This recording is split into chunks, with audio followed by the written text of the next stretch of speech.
إن الحمد لله نحمده ونستعينه ونستغفره ونؤمن به ونتوكل عليه ونعوذ بالله من شرور أنفسنا ومن سيئات أعمالنا من يهده الله فلا مضل له ومن يضلل فلا هادي له وأشهد أن لا إله إلا الله وحده لا شريك له وأشهد أن محمدا عبده ورسوله أما بعد يا أيها الذين آمنوا اتقوا الله حق تقاته ولا تموتن إلا وأنتم مسلمون قال نبينا صلى الله عليه وسلم فإن أصدق الحديث كتاب الله وخير الهدى هدى محمد صلى الله عليه وسلم وشر الأمور محدثاتها وكل محدثة بدعة وكل بدعة ضلالة وكل ضلالة في النار اللهم صل على محمد وعلى آل محمد كما صليت على إبراهيم وعلى آل إبراهيم إنك حميد مجيد اللهم بارك على محمد وعلى آل محمد كما باركت على إبراهيم وعلى آل إبراهيم إنك حميد مجيد அளவற்ற அருளாளனும் நிகரற்ற அன்புடையவனுமாகிய அல்லாஹுவின் திருப்பெயர் போற்றி புகழ்ந்து ஆரம்பம் செய்கின்றேன். அந்த ஏக இறைவனின் சாந்தியும் வற்றா கருணையும் இறுதி தூதர் முஹம்மது ரசூலுல்லாஹ் ஸல்லல்லாஹு அலைஹி வஸல்லம் அன்னவர்களின் மீதும் அன்னவர்கள் குடும்பத்தார்கள், தோழர்கள், தாபிஈன்கள், தபஉ தாபிஈன்கள், சத்தியத்தையும் ஏகத்துவத்தையும் நமக்கு எடுத்துச் சொன்ன இமாம்கள், குறிப்பாக சத்தியத்தை அறிந்து அதன் அடிப்படையில் நமது வாழ்க்கையை அமைத்துக் கொள்ள வேண்டும் என்ற உயர்ந்த எண்ணத்தோடு அல்லாஹ்வின் இறையில்லத்தில் ஒன்று கூடியிருக்கும் நம்மவர்கள் அனைவர்களின் மீதும் வந்து சேரட்டுமாக. அவ்வண்ணமே இங்கு பேசப்படக்கூடிய கேட்கப்படக்கூடிய ஒவ்வொரு செய்திகளையும் நமது உள்ளத்தில் பதிய வைத்து நமது அன்றாட வாழ்க்கையில் எடுத்து நடப்பதற்கு வல்ல இறைவன் அருள் புரிவானாக. வாழக்கூடிய இந்த அற்பமான சொற்பமான இந்த வாழ்நாட்களில் மருத்துவமனையின் கஷ்டங்கள், அதன் சிரமங்கள், அதன் செலவீனங்களை விட்டும் முழுமையாக பாதுகாப்பு பெற்ற ஒரு வாழ்க்கையை அல்லாஹ் நமக்கும் நமது குடும்பத்தார்களுக்கும் தந்தல் புரிவானாக. உயிருள்ள வரையிலும் உடல் சுகத்தையும் உள்ளத்தின் ஆரோக்கியத்தையும் நிரப்பமாக தந்தல் புரிவானாக. வாழும் காலங்களில் கடன் தொல்லையிலிருந்தும், வட்டியின் கொடூர பிடியிலிருந்தும், வறுமையின் பிடியிலிருந்தும், கோர விபத்திலிருந்தும், கொடிய நோய் நொடிகளிலிருந்தும், கெட்ட மௌத்திலிருந்தும், கெட்ட ஆட்சியாளரிலிருந்தும் நம்மையும் நம் சமூகத்தையும் அல்லாஹ் ரப்புல் ஆலமீன் நிரந்தரமாக பாதுகாத்து அருள் புரிவானாக என்று பிரார்த்தித்தவனாக ஜும்ஆவின் முதல் உரையை ஆரம்பம் செய்கின்றேன். அன்பிற்கினிய அருமையான பெருமக்களே, இந்த உலகத்தில் அல்லாஹ் ரப்புல் ஆலமீன் கோடான கோடி படைப்பினங்களை படைத்திருந்தாலும் தன்னுடைய அருளுக்கும் அன்பிற்கும் மிக நெருக்கமாக வைத்திருக்கக்கூடிய படைப்பினங்கள் இரண்டு தான். ஒன்று மனித இனம், மற்றொன்று ஜின் இனம். இந்த மனித இனத்தையும் ஜின் இனத்தையும் தன்னுடைய அருளுக்கும் பாசத்திற்கும் மிக நெருக்கமாக வைத்திருப்பதனுடைய நோக்கம் என்னவென்றால், காரணம் என்னவென்றால், இந்த இரண்டிற்கும் மட்டும்தான் அல்லாஹ் பகுத்தறிவை கொடுத்திருக்கிறான். நல்லது எது, கெட்டது எது என்பதனை சிந்தித்து செயல்படக்கூடிய திராணி இந்த ரெண்டு படைப்பினங்களுக்கு மட்டும்தான் அல்லாஹ் ரப்புல் ஆலமீன் கொடுத்திருக்கிறார். இந்த ரெண்டு படைப்பினங்கள்லையும் எல்லாரும் அல்லாஹ்வுக்கு நெருக்கமாவாங்கன்னா அதுவும் கிடையாது.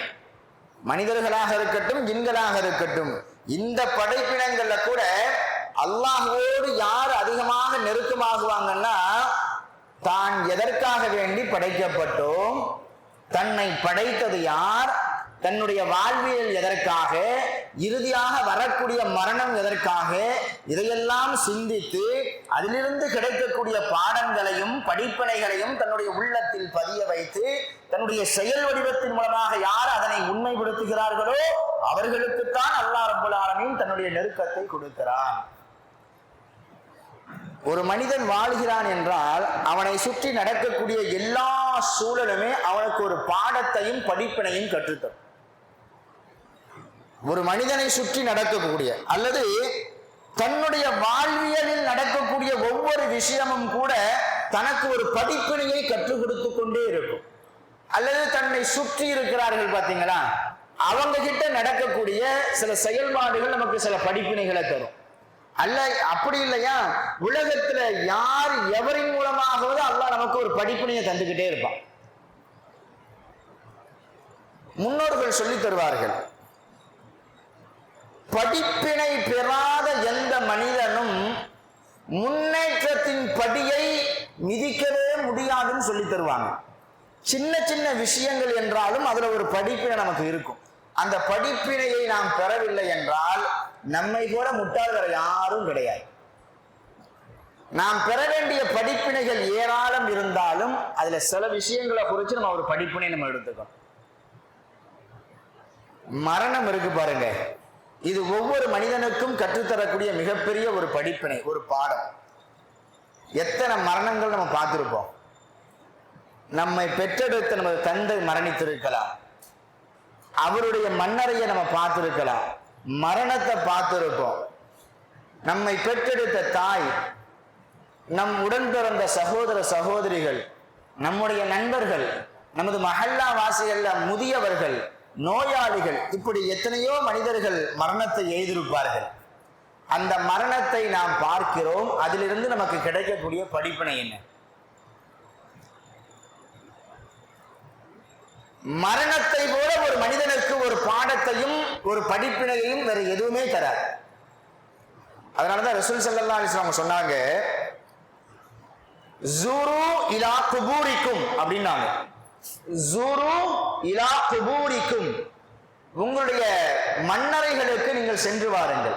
கபர்ஸ்தான் இருக்கு பாருங்க, கபர்ஸ்தான், அதுக்கு நீங்க அந்த மண்ணறைகளுக்கு மையவாடிக்கு அடிக்கடி நீங்க போயிட்டு வாங்கன்னு சொன்னாங்க. ஜியாரத்து செய்யுங்கன்னு சொன்னாங்க. எதுக்கு ஜியாரத்து செய்ய சொன்னாங்க? அங்க போயிட்டு சும்மா போயிட்டு வரதுக்கா? அங்க போய் ஜாலியா நின்று பேசிட்டு வரதுக்கா? இல்ல. என்ன சொன்னாங்க? நீங்க மையவாடிக்கு போனீங்கன்னா உங்களுக்கு மரணத்தினுடைய சிந்தனை வரும், மரணத்தினுடைய பயம் வரும். அதனால நீங்க மையவாடிக்கு போங்கன்னு சொன்னாங்க. ஒருபடி மேலாக நமக்கு ஆர்வம் ஊட்டுவாங்க. வெறுமனே நீங்க மையவாடிக்கு போயிட்டு வாங்கன்னா நம்ம போக மாட்டோம். அதனால ரசூலுல்லாஹ் என்ன சொன்னாங்க தெரியுமா? உங்களுக்கு 2 கீராத் நன்மை வேண்டுமான்னு கேட்டாங்க. எத்தனை கீராத்? 2 கீராத் நன்மை வேண்டுமா அப்படின்னு கேட்டாங்க. ஒரு கீராத் நன்மை என்பது ஒரு உஹது மலை அளவு நன்மை. உஹது மலை எவ்வளவு பெருசு? ரசூலுல்லாஹ் சொன்னாங்க, ஒரு கீராத் நன்மை என்பது உஹது மலை அளவு சமமானது. உங்களுக்கு 2 கீராத் நன்மை வேண்டும் என்றால் நான் சொல்வதை நீங்கள் செய்யுங்கள் அப்படின்னாங்க. அது என்ன தெரியுமா? உங்கள ஒருத்தவர் மரணிச்சிட்டார்னா அவருக்கு ஜனாசா தொழுகை நடத்தப்படும். அந்த ஜனாசா தொழுகையில கலந்துக்கங்க. யார் ஜனாசா தொழுகையில கலந்துக்கிட்டாங்களோ அவங்களுக்கு 1 கீராத் நன்மை கொடுக்கப்படும். அந்த ஜனாசா தொழுகையை தொழுதுட்டு அந்த ஜனாசாவை சுமந்து சென்று அடக்கம் செய்கிறார்கள். அந்த அடக்கம் செய்யும் வரையிலும் யார் அதில் கலந்து கொள்கிறார்களோ அவர்களுக்கு 2 கீராத் நன்மை அப்படின்னாங்க. எதுக்காக வேண்டி இப்படி ஆர்வம் ஊட்டினாங்க தெரியுமா? ஜனாசா தொழுகையோடு நீங்க போயிடாதீங்க. அப்படி ஜனாசா தொழுகையில கலந்துக்கிட்டாலும் உங்களுக்கு மரணத்தினுடைய சிந்தனை வந்தாலும் நீங்க மையவாடிக்கு போனாதான் உங்களுக்கு முழுமையான பயம் வரும். என்ன பயம் வரும்? நேற்று வரைக்கும் நம்மோடு பேசிட்டு இருந்தாரு, நேற்று வரைக்கும் உயிரோட இருந்தாரு, நேற்று வரையிலும் நம்மை போல கொடுக்கல் வாங்கல்ல ஈடுபட்டாரு, நேற்று வரையிலும் தன்னுடைய தாயோடு தந்தையோடு கட்டிய மனைவியோடு பெற்ற பிள்ளைகளோடு தான் கட்டிய வீட்டோடு இருந்த இந்த மனிதர் ஒருபடி நம்மை விட செல்வத்தாலும் உயர்வாலும் கண்ணியத்தாலும் அழகாலும் பிரகட்டாலும் உயர்ந்தவராக இருந்த இந்த மனிதருக்கு இந்த நிலைமையா? அப்ப நமக்கும் இந்த நிலைமைதானே? அந்த சிந்தனை வரும் தானே? எங்க போனா வரும்? நமக்கு மையவாடிக்கு போனா நமக்கு வரும். ஆனா பெரிய துரதிர்ஷ்டசாலி என்னன்னா, ரசூலுல்லாஹ் சொன்னாங்க, நீங்க மையவாடிக்கு போங்க, அங்க போனா உங்களுக்கு மரண சிந்தனை வரும் அப்படின்னு சொன்னாங்க. இன்னைக்கு நம்ம மையவாடிக்கு போகத்தான் செய்யறோம். நமக்கு மரண சிந்தனை வருதா? ரசூலுல்லாஹ் சொல்லக்கூடிய அந்த சுன்னத்தை கூட நம்மள எத்தனை பேர் ஃபாலோ பண்றேன்னு தெரியல. மையவாடி உள்ளக்க போகும்பொழுது ஒரு சுன்னத் இருக்குது. உள்ளக்க நுழைஞ்ச உடனே நம்ம என்ன சொல்லணும்? அஸ்ஸலாமு அலைக்கும் யா அஹ்லல் குபூர் அப்படின்னு சொல்லணுமா? ஆனா இன்னைக்கு நம்ம பேசும்போது உள்ளக்க போகும்போது எப்படிதான் போறோம்? போன் பேசிக்கிட்டே தான் போறோம். இன்னும் 5 நிமிஷத்துல வந்துடுறேன், இன்னும் 10 நிமிஷத்துல வந்துடுறேன் உள்ளக்க போகும்போது. சரி, உள்ளக்க போகும்போது சலாம் இல்ல, சலாம் ரசூலுல்லாஹ் சொல்றாங்க. உள்ளக்க போகும் பொழுது அஸ்ஸலாமு அலைக்கும் யா அஹ்லல் குபூர், மன்னரை வாசிகளே, நேற்று வரையிலும், சென்ற வாரம் வரையிலும், சென்ற மாதம் வரையிலும், சென்ற வருடம் வரையிலும் நீங்கள் உயிரோடு இருந்தீர்கள், உங்களுக்கு அஸ்ஸலாமு அலைக்கும் அப்படின்னு நாங்க சொன்னோம். ஆனா இன்னைக்கு எப்படி சொல்றோம்? அஸ்ஸலாமு அலைக்கும் யா அஹ்லல் குபூர், மன்னரை வாசிகளே, உங்களுக்கு அல்லாஹ் மீது சாந்தி உண்டாகட்டும். அப்படி சொல்லும் பொழுதே நம்முடைய உள்ளம் ஒரு பயத்தை வரும் உள்ளத்துல. ஆனா இன்னைக்கு அதை நம்ம செய்யறது இல்லை. இனிமேல் நம்ம மையவாடிக்குள்ள போனோம் அப்படின்னா இந்த உலகத்தினுடைய எல்லா விஷயத்தையும் வெளியில விட்டுட்டு இந்த சலாம் சொல்லும் பொழுதே நமக்கு மன்னரை மறுமையினுடைய சிந்தனை வரணும். உள்ளக்க போகும்போது நம்ம அஸ்ஸலாமு அலைக்கும் யா அஹ்லல் குபூர் அப்படின்னு உள்ளக்க சொல்லிட்டு போறது ஒரு சுன்னத்து. உள்ளக்க போனதுக்கு பின்னாடி பொதுவாக அந்த மன்னரை வாசிகளை பார்த்து நம்ம சொல்லணுமா? என்ன சொல்லணும்? ரசூலுல்லாஹ் சொல்லிட்டு இருந்தாங்க, நீங்களும் எங்களோட தான் சேர்ந்து வாழ்ந்தீங்க, எங்களை முந்தி நீங்கள் சென்று விட்டீர்கள், உங்களை தொடர்ந்து நாங்களும் இங்கே வர இருக்கிறோம் அப்படின்னு அந்த மன்னரை வாசிகளை பார்த்து நீங்க சொல்லுங்கன்னு சொன்னாங்க. எதுக்கு அப்படி சொல்ல சொன்னாங்க? மன்னரை வாசிகள் நம்ம பேசுறத கேட்கிறாங்களோ கேட்கலையோ அது அப்புறம், கேட்கக்கூடிய ஆற்றல் நமக்கு இருக்குது இல்ல, அதை கேட்டால், அதை சொன்னால் அதில் இருக்கக்கூடிய உண்மையை புரிந்து கொள்ளக்கூடிய ஆற்றல் நமக்கு இருக்குது இல்ல. அதனால ரசூலுல்லாஹ் சொல்ல சொன்னாங்க, அந்த மன்னரை வாசிகளை பார்த்து நீங்க சொல்லுங்க, நேற்று வரையும் நீங்க எங்களோடு இருந்தீங்க, இப்ப நீங்க இல்ல, நீங்க முந்தி போயிட்டீங்க, உங்களோடு நாங்களும் வர இருக்கிறோம், எங்களுடைய அஜல் எது வரைக்கும் அப்படின்னு எங்களுக்கு தெரியல, எங்களுடைய தவணை எப்ப முடியுதுன்னு சொல்லிட்டு எங்களுக்கு தெரியல, ஆனா நாங்களும் இங்க வர இருக்கிறோம் அப்படின்னு நீங்க சொல்லுங்கன்னு சொன்னாங்க. நம்மள எத்தனை பேர் அப்படி சொல்றோம்? அடுத்த ரசூலுல்லாஹ் சொன்னாங்க, அந்த மன்னரை வாசிகளுக்கு துஆ செய்யுங்கன்னு சொன்னாங்க. அப்படி துஆ செய்யும் பொழுது நம்முடைய உள்ளத்துல ஒரு அச்சம் வரும். இன்னைக்கு நம்ம இவருக்காக வேண்டி துஆ செய்யறோம், நாளைக்கு நமக்காக வேண்டி யாரெல்லாம் துஆ செய்வார்களோ அப்படின்ற ஒரு அச்சம் வருமா வராதா? வரும். எப்ப வரும்? அந்த மன்னரை வாசிகளுக்கு நம்ம பிரார்த்தனை செய்யும் பொழுதுதான் வரும். அத்தோடு ரசூலுல்லாஹ் நிறுத்தல, அங்க நின்னுக்கிட்டு நம்முடைய நிலைமை என்னவாகும் அப்படின்றத நீங்க நினைச்சு பாருங்க. நாமெல்லாம் ரொம்ப அறிந்த ஒரு செய்தி தான். சஹாபாக்களுடைய வரலாறுகள்ல இது ரொம்ப முக்கியமாக சொல்லப்படக்கூடிய ஒரு செய்தி. உஸ்மான் இப்னு அஃபான் ரலியல்லாஹு தஆலா அன்ஹு அவங்களை குறித்து வரக்கூடிய ஒரு செய்தி. என்ன செய்தினா, உஸ்மான் இப்னு அஃபான் ரலியல்லாஹு இருக்கிறாங்களே, அவங்க ரொம்ப இலகிய மனம் பொருந்தியவர். சொர்க்கத்தை பத்தி பேசினாலும் நரகத்தை பத்தி பேசினாலும் அப்படியே அதுல ரொம்ப ஐக்கியமாகிடுவாங்க. நரகத்தை பத்தி பேசினா, நரகத்தினுடைய வேதனையை பத்தி பேசினா அழுகுவாங்க. யாரு? உஸ்மான் இப்னு அஃபான். ஆனா அப்படிப்பட்ட ஒரு நபித்தோழர் மையவாடிக்கு போனாங்கன்னா ரொம்ப தேம்பி தேம்பி தேம்பி அழுகுவாங்களாம். தேம்பி தேம்பி அழுகுறதுன்னா என்ன? அவங்களுக்கு தாடி நல்ல நீளமா இருக்கும். அவங்க அழுது அழுது அந்த கண்ணீர் இருக்கு பாருங்க, அது அந்த தாடியை நனைத்து தாடியிலிருந்து கண்ணீருடைய சொட்டுகள் சொட்டுமா. தோழர்கள் உஸ்மான் இப்னு அஃபான் கேட்பாங்களா, உஸ்மானே, சொர்க்கத்தை பத்தி நரகத்தை பத்தி மற்ற விஷயங்களை பத்தி சொல்லும் பொழுது நீங்கள் அழுகுவீர்கள் சரி, ஆனால் இந்த மையவாடிக்கு வந்தா மட்டும் ரொம்ப அழுகுறீங்களே, ரொம்ப தேம்பி தேம்பி அழுகுறீங்களே, என்ன காரணம் அப்படின்னு கேட்பாங்க. அப்போ உஸ்மான் இப்னு அஃபான் ரலியல்லாஹு தஆலா அவங்க சொல்லுவாங்களா, என் அருமை தோழர்களே, சமிஅத்து ரசூலுல்லாஹி ஸல்லல்லாஹு அலைஹி வஸல்லம் கௌல், ரசூலுல்லாஹ் சொல்றத நான் கேட்டிருக்கிறேன், அந்த ஒரு சொல்தான் என்னை அள வைக்கிறது அப்படின்னு சொல்லுவாங்க. ரசூலுல்லாஹ் சொன்ன ஒரு சொல் என்னை அள வைக்கிறது. என்ன சொன்னாங்க தெரியுமா? ஒரு மனிதன் மரணித்து விட்டால் அந்த மரணத்திற்கு பிறகு அவன் சந்திக்கக்கூடிய முதல் இடம் இந்த மன்னரன். எந்த மனிதனுடைய இந்த மன்னரை வெற்றி அடைகிறதோ அந்த மனிதனுடைய மறுமை வாழ்வு வெற்றி அடைந்து விட்டது.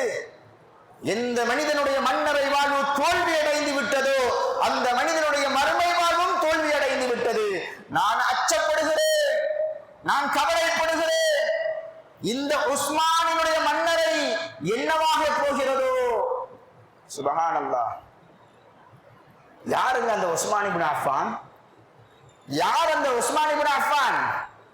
நம்மை போல சாதாரண மனிதரா? சில மனிதர்கள் சொல்வார்கள் அவர்களும் நம்மை போன்றவர்கள் தான். உண்மைதான். நம்மை போல் சதை கொண்டவர்கள், நம்மை போல் குருதி கொண்டவர். ஆனால் உணர்வுகளும் ஈமானும் நம்மை போன்றவர்கள் அல்ல. ரொம்ப உறுதியானவர்கள், ரொம்ப உறுதியானவர்கள். அல்லாஹ்வின் தூதர் ஸல்லல்லாஹு அலைஹி வஸல்லம் அவர்களுடைய வாயால் பல தடவைகள் சொர்க்கத்தை கொண்டு சுப செய்தி சொல்லப்பட்ட ஒரு சொர்க்கவாதி யார்? உஸ்மான் இப்னு அஃபான். அவங்க சொன்னாங்க, நாளைக்கு நானும் மரணிச்சிருவேன், என்னையும் கொண்டு இந்த மன்னரை அடக்கம் செய்வாங்க, என்னுடைய இந்த மன்னரை வாழ்வு என்னவாக போகிறதோ என்று நினைக்கும் பொழுது நான் எப்படி அழுகாமல் இருப்பேன் அப்படின்னு கேட்பாங்க. சுப்ஹான்.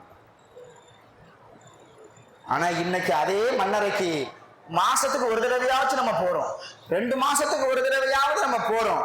ஆனா போனா நம்முடைய செயல்பாடுகள் அங்க எப்படி இருக்குது? சிரிச்சு பேசுறோம், போன்ல பேசுறோம், கேலி செய்து பேசுறோம். நமக்கு என்ன வரல? அழுக வரல, பயம் வரல, உள்ளத்துல ஒரு மாற்றம் வரல. மன்னரைக்குள் போகும் பொழுது இருக்கக்கூடிய அந்த மனோநிலை வெளியில வரும்போது மாற்றம் அடையணும்.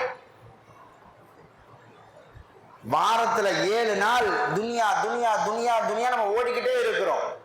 நாம் ஓடக்கூடிய அந்த ஓட்டத்துடைய வேகத்துல அல்லாஹ்வை மறந்துடுறோம். சில சமயங்கள்ல ஃபஜ்ர் தொழுகையை மறந்துடுறோம், சில சமயங்கள்ல லுஹர் தொழுகையை மறந்துடுறோம், சில சமயங்கள்ல.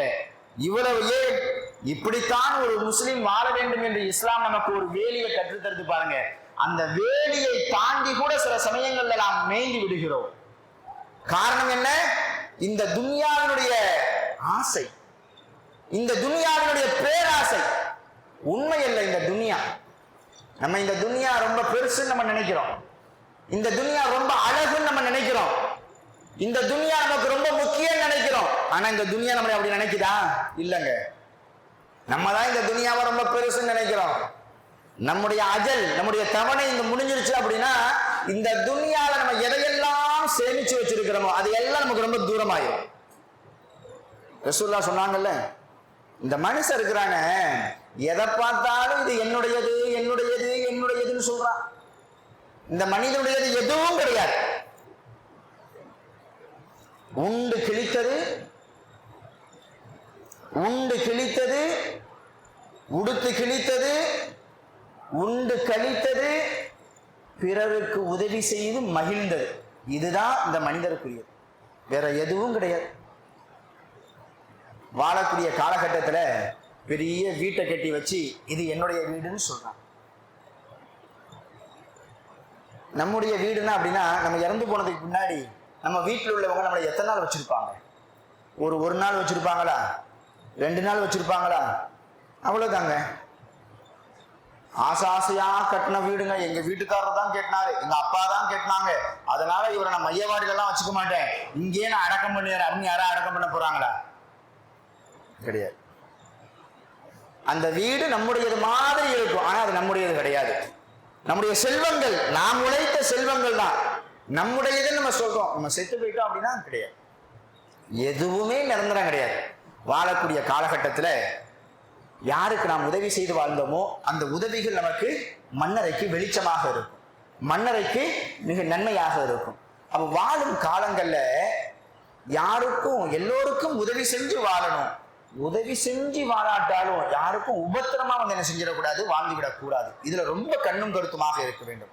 அப்போ ஒரு மனிதன் பெறக்கூடிய படிப்பினைகள்ல ரொம்ப முக்கியமான ஒரு படிப்பினை என்னன்னா, யாராச்சும் ஒருத்தவங்களுடைய மரணத்தை கண்டால், ஒரு மௌத்தாயிட்டாங்க, ஒரு மையத்தை சந்திச்சோம் என்றால் அதை வெறுமன மையத்து ஒரு சடலம் என்று பார்க்காமல் அதிலிருந்து நாம் பெற வேண்டிய மிக முக்கியமான ஒரு படிப்பினை என்ன? இன்னைக்கு இவர் மையத்து, நாளைக்கு நம்ம மையத்து அப்படின்ற ஒரு படிப்பினையை நாம் பெற வேண்டும். படிப்பினையை பெற்று நம்முடைய வாழ்க்கையில என்ன மாற்றம் வரணும்? ரசூலுல்லாஹ் சொன்னாங்க, எனக்கு முன்னாடி வாழ்ந்தவங்க எத்தனையோ ஆண்டுகள் வாழ்ந்திருக்கிறாங்க, என்னுடைய சமுதாயத்திற்கு 60க்கும் 70க்கும் மத்தியில தான் காலகட்டங்கள் கொடுக்கப்பட்டிருக்குன்னு சொன்னாங்க. அப்ப நம்ம வாழக்கூடிய காலகட்டம் எவ்வளவுதாங்க? 60 70 தான். மிஞ்சி 80 90 அப்படி வாழ்றோம் அப்படின்னா அது அல்லாஹ் கொடுத்த ரஹமத்து, அது ஒரு போனஸ். நம்ம வாழ்ந்துகிட்டு இருக்கிறோம். இன்னைக்கு 60க்கே முடிய மாட்டேங்குது. அப்ப நம்ம வாழக்கூடிய இந்த குறுகிய காலகட்டத்துல ரசூலுல்லாஹ் சொன்னாங்க, அல்லாஹ்வுக்கு இணை வைக்காமல் வாழுங்கன்னு. அல்லாஹ்வுக்கு இணை வைக்காமல் வாழுங்கன்னு சொன்னாங்க. ரெண்டாவது, அல்லாஹ் நம் மீது சுமத்திய அந்த கடமைகளை உணர்ந்து வாழ வேண்டும் என்று சொன்னாங்க. அல்லாஹ் நம் மீது என்ன கடமை? மிக முக்கியமான ஒரு கடமை என்ன? கலிமாவை சொல்லிட்டோம் அப்படின்னா மறுகணமே நம் மீது கடமையாகுவது எது? தொழுகைதான். இந்த தொழுகை விஷயத்துல நம்ம எப்படி இருக்குன்னு பாத்துக்கோங்க. தொழுகை விஷயத்துல நம்ம எப்படி இருக்கிறோம்? இன்னைக்கு நம்ம தொழுகாம ஓடி போயிடலாம், இன்னைக்கு தொழுகாம நம்ம தூங்கலாம், இன்னைக்கு நம்ம தொழுகாம வியாபாரத்தை பார்க்கலாம். ஒரு நாள் வரும், இது சத்தியம், ஒரு நாள் வரும். அந்த நாள்ல நம்ம தொழுகணும், மஸ்ஜிதுக்கு போகணும் அப்படின்னு ரொம்ப ஆசைப்படுவோம். ஆனா நம்மளால தொழுக முடியாதுங்க. தொழுகணும்னு ஆசைப்படுவோம், அல்லாஹ்வுக்காக வேண்டி ருக்கு செய்யணும்னு ஆசைப்படுவோம், அல்லாஹ்வுக்காக வேண்டி சிரம் பணிய வேண்டும், சுஜூத் செய்யணும்னு ஆசைப்படுவோம். ஆனா அது நம்மளால முடியாது. நமக்காக வேண்டி தொழுகுவார்கள்.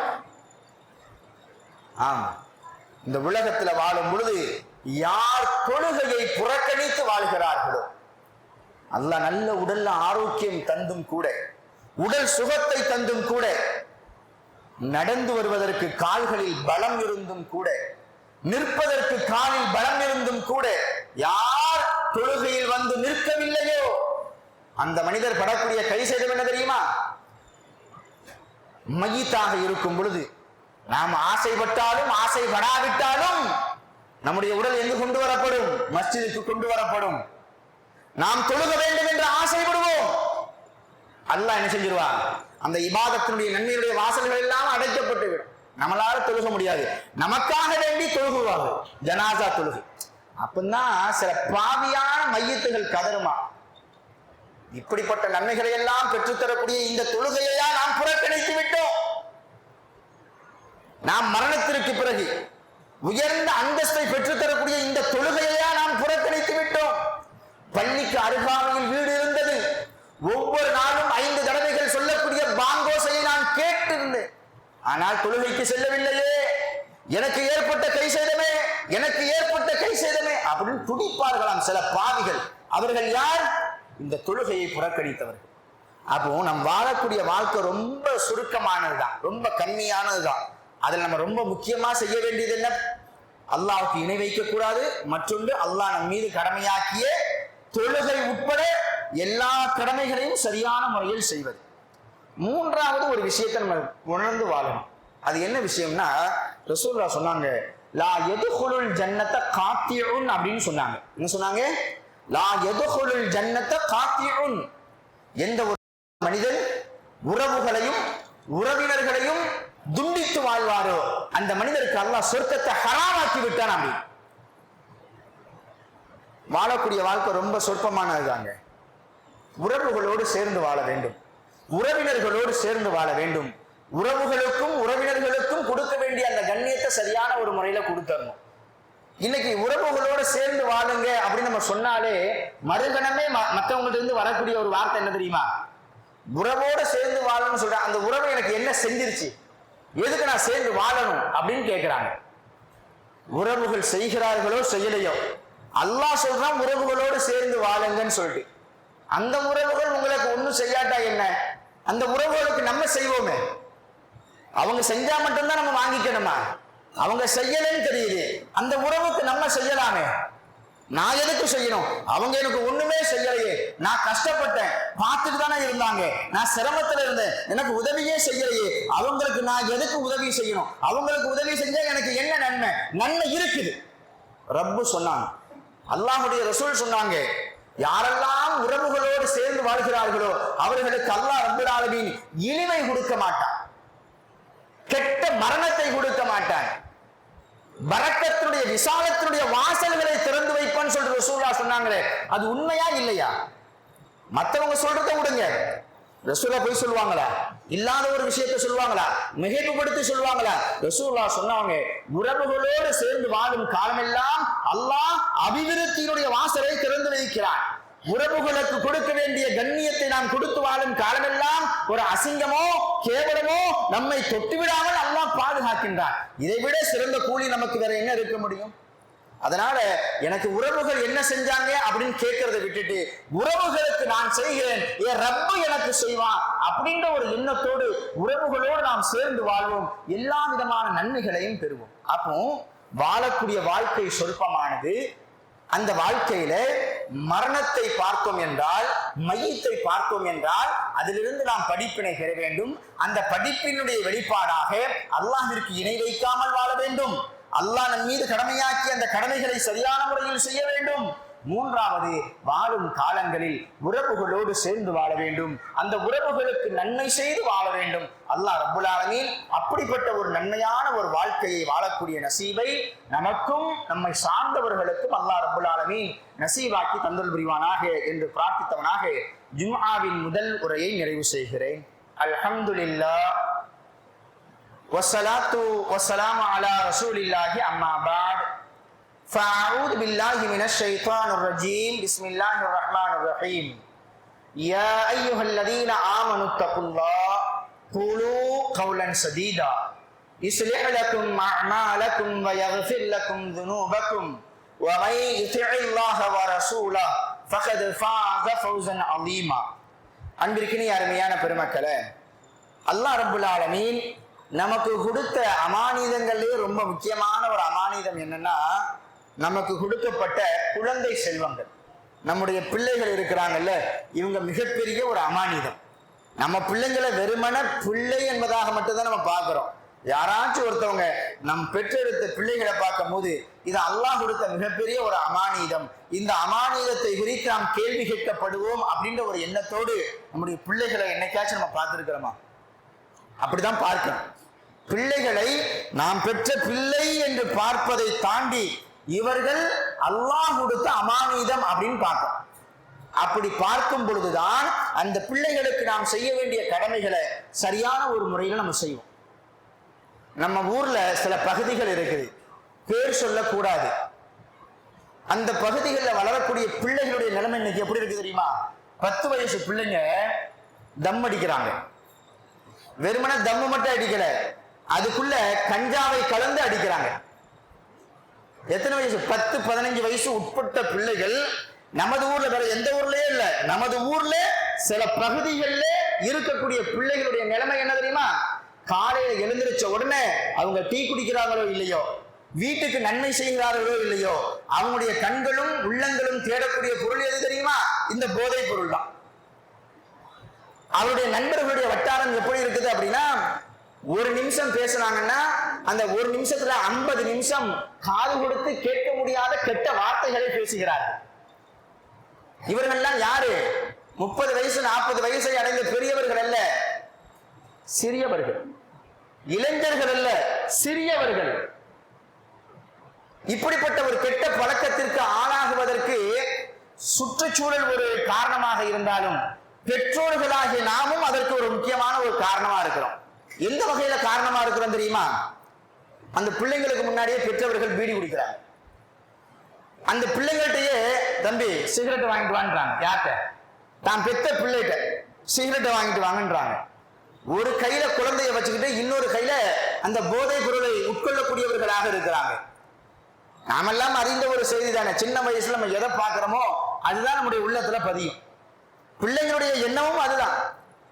பொதுவாகவே இந்த மனிதனுடைய இயல்பு என்ன தெரியுமா? நல்ல விஷயத்துல அதிகமா கவனம் செலுத்த மாட்டாங்க. கெட்ட விஷயம், பாவமான விஷயம், அருவருப்பான விஷயம், ஆபாசமான ஒரு விஷயம் அப்படின்னா நம்முடைய உள்ளம் உடனே கவிக்கணும், அதை உடனே பிடிச்சுக்கணும், அதை செய்யணும்னு ஆசைப்படும், அதை தொடர்ச்சியா செய்யணும்னு ஆசை. இது மனிதனுடைய இயல்பு. இப்படி இருக்கும் பொழுது நாம் வளர்க்கக்கூடிய, நமது வீட்டில் வளரக்கூடிய அந்த பிள்ளைகளுக்கு நல்ல செயல்பாடுகளை நம்முடைய சொல்லிலிருந்து, நம்முடைய செயலிலிருந்தே அவர்களுக்கு பாடமாக கற்பிக்க வேண்டும். ஆனால் நிலைமை என்ன? 10 வயசு 8 வயசு இருக்கும் பொழுது அந்த பிள்ளைங்களுக்கு முன்னாடி பெற்றோர்களாகிய நாம் தகாத வார்த்தைகளை பேசுறோம். கெட்ட கெட்ட வார்த்தையை வீட்டுல வச்சு பேசுறோம். ஒரு கணவன் ஒரு மனைவியை பார்த்து எந்த வார்த்தையை கேட்கக்கூடாதோ பேசக்கூடாதோ அப்படிப்பட்ட ஒரு வார்த்தை 4 சுவருக்குள் கூட அதை பேசக்கூடாது. ஒரு கணவன் தன்னுடைய மனைவியை பார்த்து ஒரு 4 சவுத்துக்குள்ள கூட அந்த வார்த்தையை பேசக்கூடாது. இஸ்லாம் அதை கண்டிக்கிறது. அது ஆக மோசமான செயல் அப்படின்னு சொல்லுது.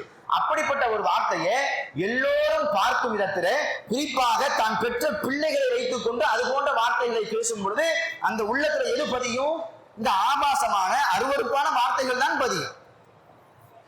நம்ம நினைக்கிறோம் எல்லா தப்பையும் செஞ்சுட்டு, எல்லா அருவருப்பான காரியத்தையும் செஞ்சுட்டு என் பிள்ளை ரொம்ப யோக்கியனா இருக்கும்னு நம்ம அது தப்பா இல்லையா? எப்படி வருவான்? எல்லா தப்பையும் நம்ம செய்யறோம், பிள்ளைகளுக்கு முன்னாடியே செய்யறோம். ஆனா என் பிள்ளை மட்டும் ஒழுக்கமா இருக்கணும்னு சொல்லிட்டு ஆசைப்படுறது எந்த விதத்துல நியாயம்? என் பிள்ளை நல்லா இருக்கணும், தொழுகையாளியா இருக்கணும். அப்ப நம்ம என்ன செய்யணும்? முதல்ல தொழுகையாளியா இருக்கணும். என் பிள்ளை எந்த ஒரு கெட்ட பழக்கத்திலையும் ஈடுபடக்கூடாது, அப்ப தான் கெட்ட பழக்கத்தை ஈடுபடாம இருக்கணும். என் பிள்ளை கெட்ட வார்த்தையை பேசக்கூடாது, தான் பேசாம இருக்கணும். இப்படி இருந்துட்டு தன்னுடைய பிள்ளைகள்கிட்ட அதை எதிர்பார்த்தோம் என்றால் கண்டிப்பாக அல்லாஹ் தருவதற்கு வாய்ப்பு உண்டு. நம்ம சரியில்லாத போது நம்முடைய பிள்ளைகள் எப்படி சரி வருவாங்க? அதனால நம்முடைய பிள்ளைகளுடைய எதிர்காலம் நன்றாக அமைய வேண்டும் என்றால் முதல் படியாக, முதல் வழியாக இருக்கக்கூடிய பெற்றோர்களாகிய நாம் நல்ல சொற்களை சொல்ல வேண்டும், நல்ல வார்த்தைகளை பேச வேண்டும், நல்ல எண்ணங்களோடு வாழ வேண்டும், நல்ல செயல்பாடுகளை அவர்களுடைய கண்களுக்கு விருந்தாக நாம் அமைக்க வேண்டும். இப்படி இருந்தோம் என்றால் நமது பிள்ளைகளுக்கு நாம் நல்ல ரோல் மாடல்களாக இருப்போம். நாம் மரணத்திற்கு பிறகு நம்முடைய பிள்ளைகள் நமக்காக வேண்டி பிரார்த்தனை செய்வார்கள். ரப்பி ரஹம்ஹுமா கமா ரப்பயானி சகீரா ரப்பி இக்ஃபிர்லி வலிவாலிதை. ரட்சகனே, என்னுடைய தந்தை உலகத்தில் வாழும் பொழுது என் மீது எவ்வளவு பரிவையும் பாசத்தையும் காட்டினாரோ அதே போல அவர் மீது பரிவையும் பாசத்தையும் காட்டுன்னு சொல்லிட்டு நம்முடைய பிள்ளைங்க என்ன செய்வாங்க? நமக்காக வேண்டி துவா செய்வாங்க. வாழக்கூடிய காலகட்டத்துல கெட்ட விஷயத்திற்கு நாம் முன் உதாரணமாக வாழ்ந்துட்டு போயிட்டோம் அப்படின்னா நம்ம இறந்ததுக்கு பின்னாடி நம்ம பிள்ளைங்க நம்மளை பார்த்து என்ன சொல்லுவாங்க தெரியுமா? வாழ்ந்தா ஒருத்தன், சீரழிச்சுட்டு போயிட்டாங்க என்னைய அப்படின்னு சொல்லுவாங்க. அல்லாஹ் பாதுகாக்க வேண்டும். எப்பொழுதுமே நமது பிள்ளைகளுக்கு நல்ல தந்தையாக, உண்மையான ஹீரோவாக, நாளை மறுமையில் நமக்காக வேண்டி தோள் கொடுக்கக்கூடிய உண்மை சந்ததிகளாக அவர்கள் வாழ வேண்டும் என்றால் நமது சொல்லிலும் செயலிலும் உண்மை இருக்க வேண்டும். அல்லாஹை பயந்து நாம் வாழ வேண்டும். அல்லாஹ் ரப்புல் ஆலமீன் அப்படிப்பட்ட பெற்றோர்களாக, அப்படிப்பட்ட பிள்ளைகளாக அல்லாஹ் ரப்புல் ஆலமீன் நம்மை வாழச் செய்வானாக என்ற பிரார்த்தனையோடு ஜும்ஆவுடைய 2ஆம் முறையை நிறைவு செய்கிறேன். வ ஆகிரு தாவானா அனில் ஹம்துலில்லாஹி ரப்பில் ஆலமீன்.